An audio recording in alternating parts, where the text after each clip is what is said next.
ইতালিতে থাকেন আর বাড়ি ভাড়া নিয়ে টেনশন তো লেগেই আছে, তাই না? যদি উত্তর হ্যাঁ হয়, তাহলে আজকের এই আলোচনাটা কিন্তু আপনার জন্য খুবই কাজের হতে পারে। আমরা কথা বলবো মরুসিতা ইন কলপেভোলে নিয়ে। এটা আসলে একটি সরকারি সহায়তা, যা সেই সব মানুষদের জন্য যারা অনিচ্ছাকৃতভাবে ভাড়া দিতে পারছেন না। আর এটা অনেক পরিবারের জন্য একটা বিরাট স্বস্তির কারণ হতে পারে। আসলে মাসের শেষে বাড়ি ভাড়া চিন্তাটা কি যে একটা চাপ। আর দেখুন, জীবনে তো অনেক কিছুই হয়, তাই না?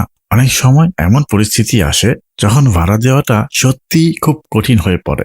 এটা খুবই সাধারণ একটা সমস্যা, আর এর জন্য চিন্তা হওয়াটাও একদমই স্বাভাবিক। তো আজকে আমরা কি কি জানবো, চলুন এক নজরে দেখে নিই। প্রথমেই কথা বলবো ভাড়ার দুশ্চিন্তা নিয়ে, তারপরে দেখব এর সমাধান, মানে এই মরুসিতা ইন কলপেভোলে জিনিসটা আসলে কি।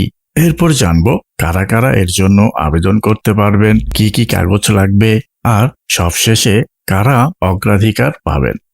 আচ্ছা, তাহলে চলুন শুরু করা যাক। সবার আগে একটু গভীরে যায়, মানে এই যে ভাড়া নিয়ে এত চিন্তা, এর আসল কারণটা কি, আর মানুষের জীবনে এর প্রভাবটাই বা কেমন।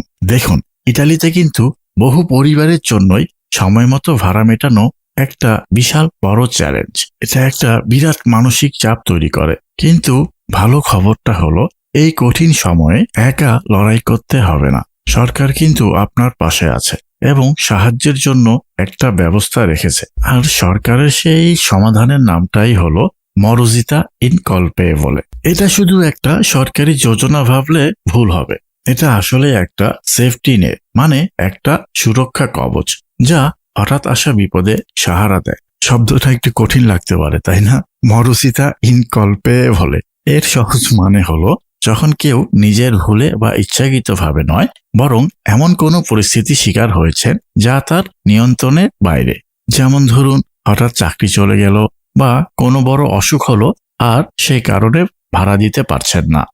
সরকার ঠিক এই মানুষগুলোর জন্যই একটা ফান্ড তৈরি করেছে, যেখান থেকে আর্থিক সাহায্য দেয়া হয়। আর বিশেষ করে যারা রোমে থাকেন, তাদের জন্য এই সাহায্যটা পাওয়া যায় রোমা ক্যাপিটালের মাধ্যমে। এর মূল উদ্দেশ্য কিন্তু একটাই, যেন কোনো পরিবারকে হঠাৎ করে মাথা গোঁজার ঠাঁই হারাতে না হয়। আচ্ছা, তাহলে তো সমাধানটা জানা গেল। এবার সবচেয়ে জরুরি প্রশ্নটা হলো, কারা কারা এই সাহায্যের জন্য আবেদন করতে পারবে, মানে আপনার যোগ্যতা আছে কিনা সেটা কিভাবে বুঝবেন। চলুন এবার শর্তগুলো এক এক করে দেখে নেওয়া যাক। এই জায়গাটা খুব মন দিয়ে খেয়াল করুন, কারণ এটাই কিন্তু সবচেয়ে গুরুত্বপূর্ণ। দুটো আর্থিক শর্ত আছে। প্রথমটা হলো ইজে, মানে এটা আপনার পরিবারের আয় ও সম্পত্তির একটা হিসাব। এই ইজে হতে হবে 26,000 ইউরোর কম। আর দ্বিতীয়ত, আপনার পরিবারের মোট বাৎসরিক আয়, মানে রেদিত কোনোভাবেই 35,000 ইউরোর বেশি হওয়া যাবে না। এই দুটো নম্বর কিন্তু মাথায় রাখতেই হবে। টাকা পয়সার হিসাব তো গেল, এর বাইরেও আরো কিছু জরুরি শর্ত আছে। যেমন আপনার একটা রেজিস্টার্ড ভাড়ার চুক্তি থাকতে হবে, যেটাকে এখানে বলে কন্ট্রাত্তো দি লোকাসিওনে। আর যে বাড়িতে থাকেন সেখানে অন্তত 1 বছর থাকতেই হবে। সবচেয়ে বড় কথা, ভাড়া দিতে না পারার কারণে বাড়িওয়ালার কাছ থেকে বাড়ি ছাড়ার আইনি নোটিশ, মানে স্ফ্রাত্তবের মরুসিতা পেতে হবে। আর হ্যাঁ, আপনি যদি নন ইউ নাগরিক হন, তাহলে আপনার কাছে অবশ্যই একটি ভ্যালিড পেনমোসিদি সৌজন্য থাকতেই হবে। তবে হ্যাঁ, কারা আবেদন করতে পারবেন না সেটাও জেনে রাখা ভালো। যেমন যারা সরকারি বাড়ি বা ইআরপি তথা কমুনের বাড়িতে থাকেন, তারা এর জন্য আবেদন করতে পারবেন না। আবার যারা অলরেডি reddito di cittadinanza বা আদি তথা assegno di inclusione থেকে ভাড়ার জন্য টাকা পান, তারাও এই সুবিধার যোগ্য নন। সরকার এটিও ঠিক নির্দিষ্ট করে দিয়েছে যে কি কি কারণে আয় কমে গেলে সেটাকে বৈধ কারণ হিসেবে ধরা হবে। যেমন ধরুন, চাকরি চলে গেলে বা কাজের সময় কমে গিয়ে কাসা ইন্তেগ্রাসিওনেতে থাকলে, আবার হয়তো আপনার কাজের কন্ট্রাক্ট রিনিউ হলো না, কিংবা বড় দুর্যোগের কারণে ব্যবসা বন্ধ হয়ে গেল।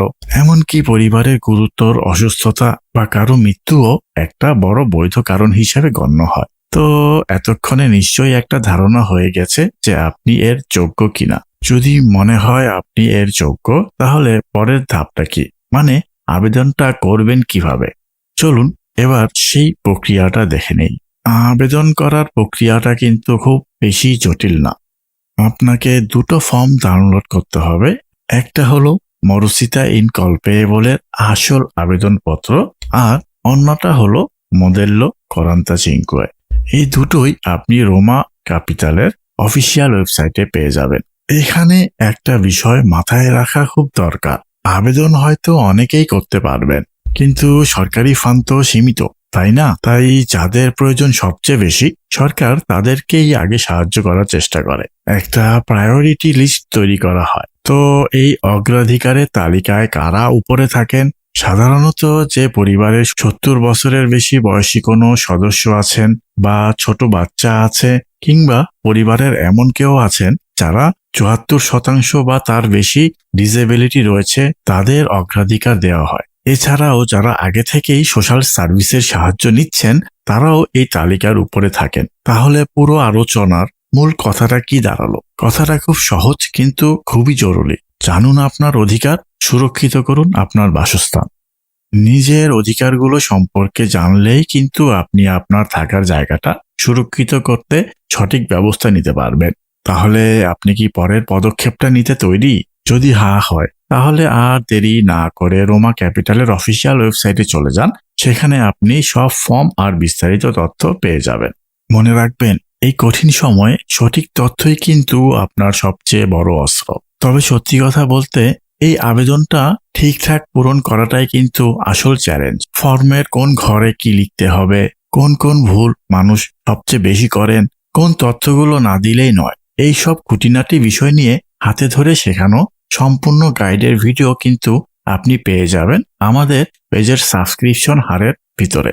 আর শুধু এই মরুসিতা ইনকলপেবলে একদমই না, ইতালিতে এসে মাত্র 7 দিনের মধ্যে কিভাবে কাজ খুঁজে পাবেন, ডাক্তারি অ্যাপয়েন্টমেন্টের জন্য 6 মাসে বা 1 বছর অপেক্ষা না করে কিভাবে আগামীকালই অ্যাপয়েন্টমেন্ট বের করে আনবেন, পেনমোসেদি সৌজন্যর ফিঙ্গারপ্রিন্টের অ্যাপয়েন্টমেন্ট কিভাবে দ্রুত এগিয়ে আনা যায়, এমন অসংখ্য জরুরি বিষয় নিয়ে হাতে ধরে শেখানো ভিডিও সেখানে সাজানো আছে।